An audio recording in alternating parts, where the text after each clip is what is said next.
নমস্কার বন্ধুরা, আমি অনুশ্রীর হোম লাইফে জানাই তোমাদের সকলকে স্বাগত। কেমন আছো তোমরা? নূতন দিন, নূতন সকাল, আর একটি নূতন ব্লগে তোমাদের সকলকে স্বাগত জানিয়ে আমি আমার দিনটা শুরু করলাম। সকালটা তো হয়েছে অনেক আগেই, চা জল খাবার খাওয়াও হয়ে গেছে, আর এই ওপরের ঘরে চলে এসেছি টুকটাক কাজগুলো না গুছিয়ে নিলে একবার যদি রান্নাবান্নার দিকে চলে যাই তাহলে বেশ বেলা হয়ে যাবে। তাই আগে এই সমস্তগুলো গুছিয়ে নেব, নিয়ে তারপরে রান্নাবান্নার দিকে যাব। আসলে কি বলতো বন্ধুরা, এই কাজগুলো গুছিয়ে নিলে মনের মধ্যে একটা শান্তি থাকে যে হ্যাঁ, ঘরেরটা পরিপাটি করে গুছানো আছে। না হলে রান্নার দিকে গিয়ে একদমই মনোযোগ থাকে না। রান্নার ক্ষেত্রে মনে হয় যে বাকি রয়ে গেছে সমস্ত কাজগুলো। জানি না আমার ক্ষেত্রে এটা শুধু হয় কিনা, নাকি তোমাদের ক্ষেত্রেও হয়। মনে হয় যে সমস্ত কাজগুলো বাকি রয়ে গেছে, কখন করব, সেই একটা টেনশন মনের মধ্যে থাকে। তাই আগে ঘরগুলো গুছিয়ে নেব। আর এই বেডশিটটা মনে আছে, সেই পয়লা বৈশাখের সময় কিনেছিলাম, আর কদিন ধরেই ভাবছিলাম যে এটা মেলে দেব। তো আজকে দেখো মেলে দিয়েছি। কেমন লাগছে তোমরা কিন্তু অবশ্যই জানিও। আজকেও কিন্তু ছাদেতে বাদাম রোদ্দুরেতে দেওয়া আছে, আর কিছু আছে সেটা তোমাদের দাদাভাই আর মা গেছে, সেগুলো নিয়ে চলে আসবে। আজকে আর আমি যাইনি, কেননা বাড়ির এই সমস্ত কাজকর্ম রান্নাবান্নাগুলো না অনেক দেরি হয়ে যায় মাঠ থেকে আসতে, তারপরে করতে। তো সেই হিসাবে আজকে আর আমি গেলাম না, এইগুলো করে নেব, নিয়ে রান্নাবান্নার দিকে যাব। আমার সকল বন্ধুদের মন থেকে জানাই অসংখ্য অসংখ্য ধন্যবাদ আমার পাশে থাকার জন্য, আমাকে সাপোর্ট করার জন্য। আর নতুন বন্ধু তোমরা যারা আজকে প্রথম আমার ভিডিওটা দেখছো, তোমাদের যদি কোনো অংশে ভালো লেগে থাকে তাহলে প্লিজ চ্যানেলটা সাবস্ক্রাইব করে আমার পাশে থেকে যেও। এখন হচ্ছে আধুনিক যুগ, ওভেন, মাইক্রো ওভেন, অনেক কিছুই মানুষ ব্যবহার করে। যদিও আমার গ্যাসের ওভেন আছে, কিন্তু আমি মাটির উনানে বা মাটির চুলাতে রান্না করতে কিন্তু খুব ভালোবাসি, আর খেতেও কিন্তু খুব টেস্ট হয়। তাই চেষ্টা করি মাটির উনানেই রান্না করতে। তো ভাবলাম আমি কিভাবে উনানটা ধরাই আর রান্নাটা শুরু করি, কিছু ভিডিও তোমাদের সঙ্গে শেয়ার করব। দেখো হাঁড়িটা ধুয়ে জল নিয়ে চলে এসেছি। আর এই হাঁড়িটা এত ময়লা এই কারণেই যে কাঠে হয়তো, সেই কারণে একটু ঝুল থাকে। যাই হোক, এই যে এগুলো হলো খেজুর পাতা, এগুলো দিয়েই উনুনটা ধরাবো। আর আমি কিন্তু এই উনান ধরাতে খুব এক্সপার্ট। আসলে কি বলতো বন্ধুরা, এই উনান ধরাতে আমার খুবই ভালো লাগে, আর উনানে রান্না করতে তো আরও বেশি ভালো লাগে।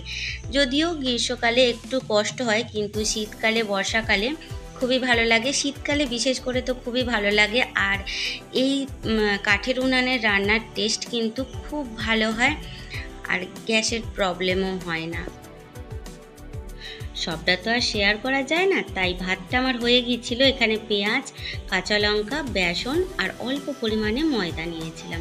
কর্নফ্লাওয়ারটা ছিল, কিন্তু আমি একটুখানি ভুলে গেছিলাম যে কর্নফ্লাওয়ারটা দিলে ভালো হতো।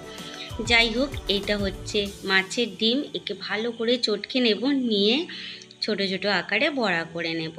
জানি তোমরা এইভাবে রান্না করো, বা অনেকে এর থেকেও সুন্দর করে বড়া তৈরি করো। তো আমি কিভাবে মাছের ডিমের বড়া তৈরি করি সেইটুখানি দেখানোর উদ্দেশ্য। দেখো ছোট ছোট আকারে ভেজে নিচ্ছি। এটা কিন্তু জলখাবারের সময় গরম ভাতে দারুণ লাগে।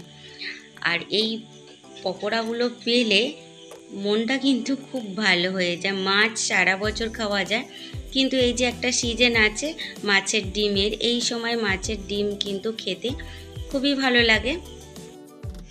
এখন প্রায় এই কাঠের উনানের রান্না উঠেই গেছে, তবুও আমার মতো কোন বন্ধুরা কাঠের উনানে রান্না করতে এবং কাঠের উনানের রান্নার তরকারি খেতে ভালোবাসো অবশ্যই কিন্তু জানিও। কেননা গ্রামে ঘরের মধ্যেও না এখন আর সেইভাবে কাঠে রান্না হয় না। যাই হোক, এটা তো কিন্তু আমি খুবই ভালোবাসি, তাই আমি এখনও চালিয়ে যাচ্ছি কাঠের উনানের রান্না। তোমাদের সঙ্গে কথা বলতে বলতে বড়াগুলো প্রায় আমার হয়েই এসেছে। দেখো বেশ মচমচে করে কিন্তু ভেজে নিয়েছি। এবার তুলে নেব, আর বেশি ভাজলে শক্ত হয়ে যাবে। তো এই দেখো আমি বড়াগুলো তুলে নিয়েছি, আর কিছু মাছ আছে সেগুলো ভেজে নেব। আলু দিয়ে মাছ দিয়ে রান্না করব, আর তার সাথে দেব মাছের ডিম।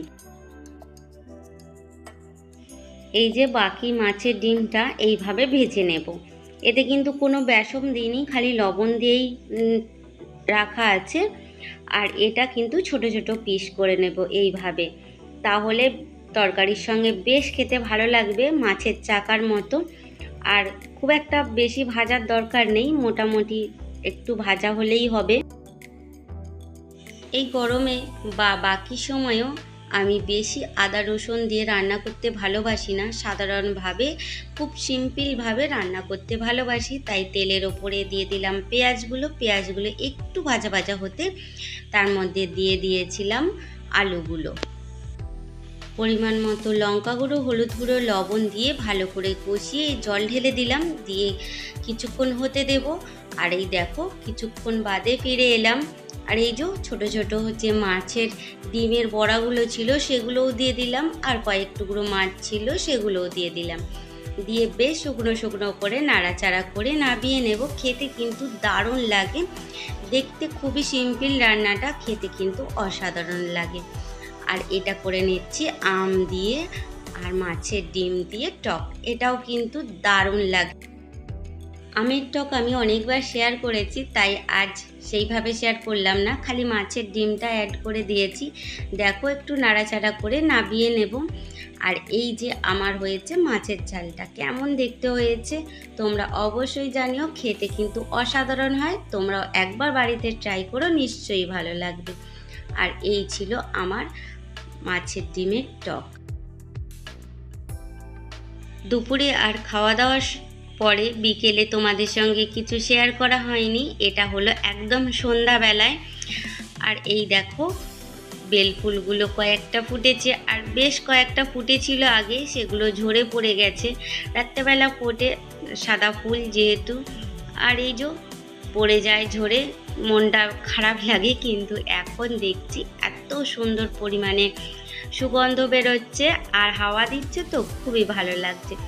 যাই হোক, এই সুন্দর ফুল দিয়ে আজকের মতো তোমাদের কাছ থেকে বিদায় নিচ্ছে অনুশ্রী। শুভরাত্রি, খুব ভালো থেকো, সুস্থ থেকো, হাসি খুশিতে থেকো।